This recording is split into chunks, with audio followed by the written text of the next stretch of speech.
this is as psycho as it gets. They send me a movie like this, kind of implying it's supposed to be my situation, telling me that it's going to come and get me. It, like Stephen King's It. I know they're trying to say in this family, the aunt was crazy and she had this power, and that's what brought the evil in the family. They've been threatening my aunt, who is this angel. She's as sweet as she can be. She was the sweetest one in the family because she looked after my grandmother when my grandmother was blind. All through high school, she did all the grocery shopping. She did everything as an adult. Took care of my grandmother because she couldn't leave the house because of being blind. And my aunt did all the shopping, and she was, sheltered, but she was always took care of me. Oh my God. The sweetest. She bathed me. She protected me. Every holiday, she was the one that made our Halloween costumes. She is actually the sweetest one in the family.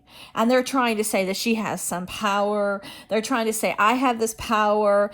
The first story I wrote, I submitted to my writers' conference. And it was about the incest and the evil in the Appalachian Mountains.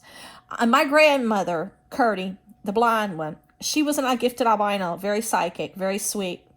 But her gift was only healing. She was never witchcraft. She saved lives. She saved her kids' lives. She would have premonitions like an angel to save lives. And she would tell someone if something bad was going to happen.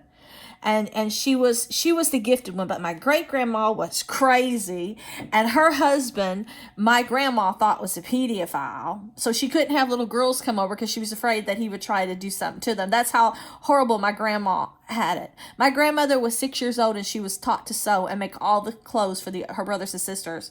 She made all their clothes, and she raised them, her little brothers and sisters. So even though she was partially blind as a child being albino, she was given all that responsibility. Her daddy never tampered with her or his sisters, but she saw evil firsthand, and she recognized the devil through her own father, okay?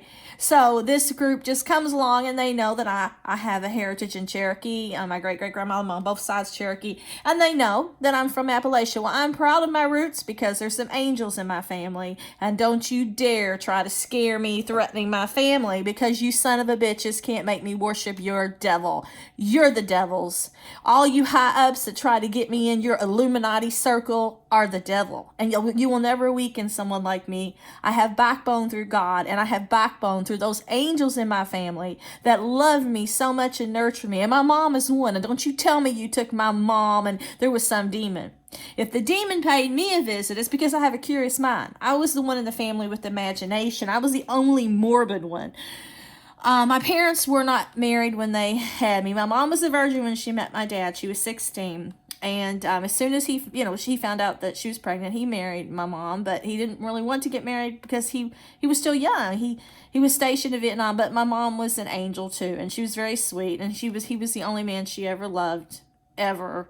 And they stayed married. They never divorced. So hey, that says a lot. My mama was a deer. And she was never haunted by any demons. I'm the only one that ever saw anything. And I'm the only one that if it ever brought any demons around, it was me watching horror movies as a child.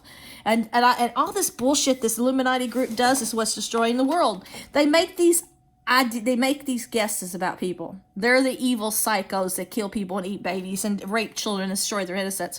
They weave all this bullshit together because they work for the devil, and it's all fiction. They kill people based on lies.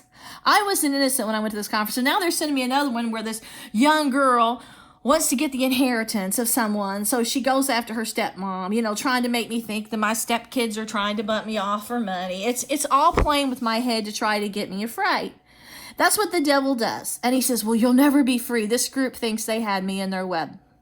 I was stronger than them. I'm better than them. And I came from the West End. And I grew up in a very safe environment by the river. My kinfolk are all different. As different as night and day. And each individual in the world is different. And if you think it has to do with class, just look at some of the highest paid people in the world. their torture chambers and their history of pedophilia, witchcraft, and all that bullshit. We never practice witchcraft. We're into healing. We never hurt anybody. We love people, and they're just mad they can't change me.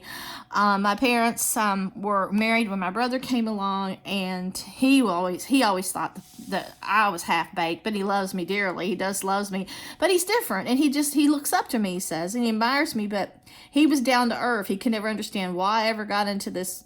I ever got into anything to do with the dark side through stories and stuff.